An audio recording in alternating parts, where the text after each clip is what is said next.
kan waktu aku pulang ke Garut, waktu kemarin Idul Fitri pulang ke Garut, jadi memang kalau di Garut tuh aku konsepnya nggak ada diet-dietan, karena kan memang jarang pulang ke Garut, dan di Garut itu pasti makanannya enak-enak gitu. Jadi nggak ada yang namanya diet-dietan. Malam-malam biasanya aku pesen cemilan ke salah satu, ada langganan aku lah. Nah, ada aku chat ke tukangnya, biasanya emang dia delivery gitu, terus di chat ke tukangnya, ternyata nggak dibalas, ternyata tutup. Akhirnya aku bilang ke adek aku, aduh makan apa dong, bikin apa deh yang ada di sini, dan adanya tuh kerupuk putih itu tinggal sedikit, sama ada bakso aci. Waktu itu dibikin lah sama adek aku dua-duanya. Kalau bakso aci aku yang kayak aku udah biasa, ini di Jakarta juga banyak. Ini yang menarik adalah ini si kerupuk dibikin jadi apa pakai sambal-sambal kayak gini.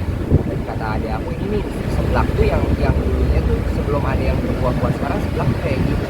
Akhirnya dibikin dan aku coba iseng bikin video, aku lempar ke sosial media, dan ternyata rame. Kalau misalnya toko cemilan itu buka, nggak akan ada seblak.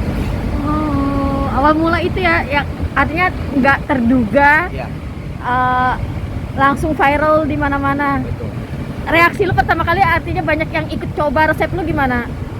Ya speechless iya, happy iya, karena kan memang tujuan kita untuk memposting sesuatu di sosial media tuh ya tujuannya untuk menginfluence orang-orang gitu, dan atau mungkin menghibur orang-orang gitu. Dan akhirnya itu pun juga aku bikin videonya nggak yang niat yang iya bawang daun sekian, daun bawang sekian, bawang putih sekian. Ini cuman sambalnya udah jadi, tinggal disiram sama minyak terus aku makan gitu. Dan dari situ akhirnya mau dong resepnya, mau itu belum sih, dari yang posting sebelah itu belum. Paling yang akhirnya meledak lagi itu gara-gara banyak yang minta resep, aku akhirnya iseng lagi bikin cara tutorial untuk memasak seblak. Happy, senang, dan jadi berkah gitu buat banyak orang. Jadi kayak tukang seblak juga sekarang ada menu baru, seblak ala Rafael Tan, terus katanya dagangannya jadi laku. Bahkan mungkin ada yang tadinya lagi berpikir pengen usaha apa, akhirnya mereka buka seblak. Terus tukang kerupuk juga banyak yang bilang, aduh terima kasih ya, gara-gara ini kerupuk viral jadi laku banget dagangannya. Bahkan sekarang jadi naik harga kerupuk. Dan itu susah dicari katanya, harga naik, susah dicari. Susah dicari, dan memang betul, aku pun juga ngalamin gitu kemarin. Jadi kan semenjak itu jadi banyak teman-teman yang pengen, mau dong gue pengen langsung lo yang masak, bukan gue yang masak, takutnya beda gitu. Akhirnya cari kerupuk kemana-mana dan ternyata memang susah. Dan ada pun juga harganya lumayan ya sekarang. Dari berapa jadi berapa Vel kemarin lo Tadinya dapet? seperempat itu 6.000, sekarang seperempat 10.000. Jadi sekilo tuh 40.000, tadi 24.000. 100% lah. Di rumah nggak suka makanan pedas-pedas?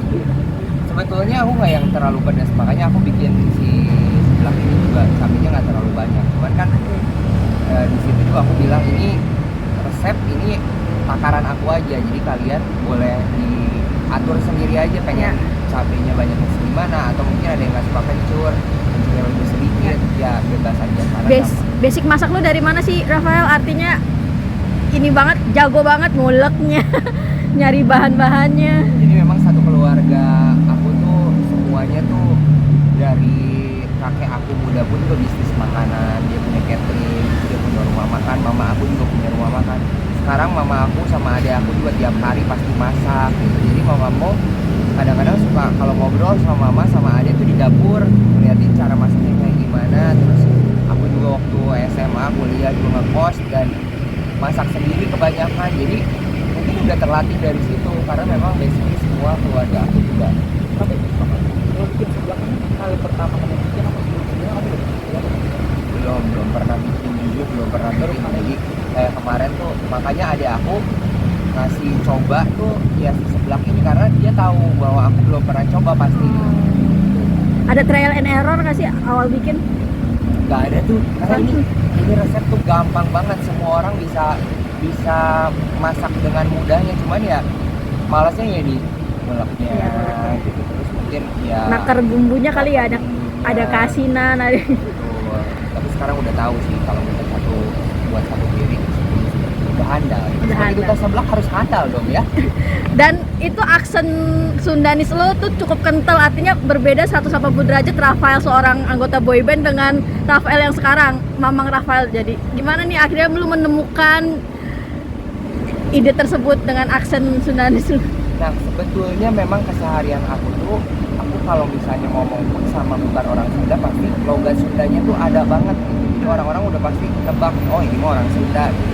Apalagi kalau ketemu sama anak-anak SPES kan hampir semua orang Sunda. Jadi ketemunya orang Sunda lagi, sama keluarga, sama mama, sama ade, semuanya kalau teleponan juga pakai bahasa Sunda. Jadi begitu kemarin aku mikir kayak coba deh pakai bahasa Sunda, ya, maksudnya nating dulu saja gitu. Kalau misalnya ada yang suka, oke, syukur. Kalau misalnya nggak ada yang suka, ya mungkin nanti kita bikin lagi yang lain. Tapi ternyata tanggapan dari followers di sosial media, waduh, baru kali ini nih ngelihat orang Chinese tapi pakai bahasa Sunda. Biasanya orang Chinese kebanyakan logatnya Jawa, Medok gitu.